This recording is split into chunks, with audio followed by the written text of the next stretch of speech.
makakwana era akwete kukwana kuti chuma muri yenyana Nyabanga murimbo mese ini ndinda kwaine nyaya handizive kuti nyaya iyi imimisa mambo mukuitorawo sei ende muri kuiona sei zvakuita sezvinonzi muri kuona kunge Sithole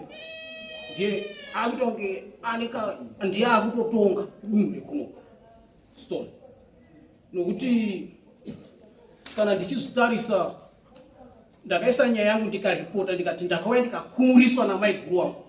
iri kusiiva nhau yekukumuriswa ndichipomedzerwa yamubatwa nhau yaSithole uko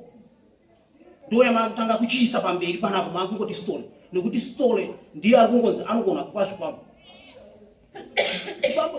zvese zvaitaura ndakazoona paYouTube ende makasara zopedza dare ndatozviona kuti achirotomoka zvake aripo panapo achitaura zvokuzanzi kagwaya karadza kachivereka gwaya chichi zvese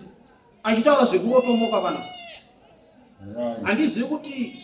izvozvo ndo zvinopa masimba here Sithole izvozvi zvinozi nyika yese handiti avari kutora mavhidhios tati nyika yese izvoone kuti Sithole imbavha akubira vanhu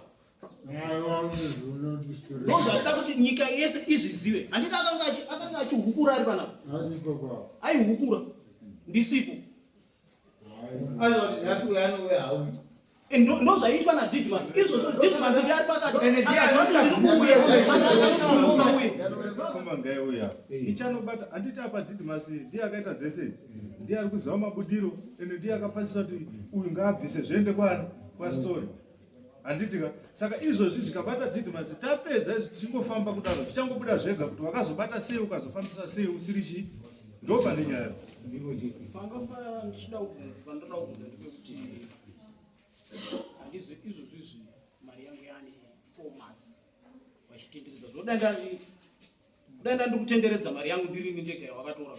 ndofunga dai mari yangu yakudarika zvoma 15,000 mari yandakaenda ndiri kuitenderedza mubhizinesi rangu ingadai yakudarika kuma 15,000 pa 4 months dzawagara nemari yangu saka handizive kuti kana makuenda kwavari uku vari kuya vakagadzirira mari yangu dzandakavapa here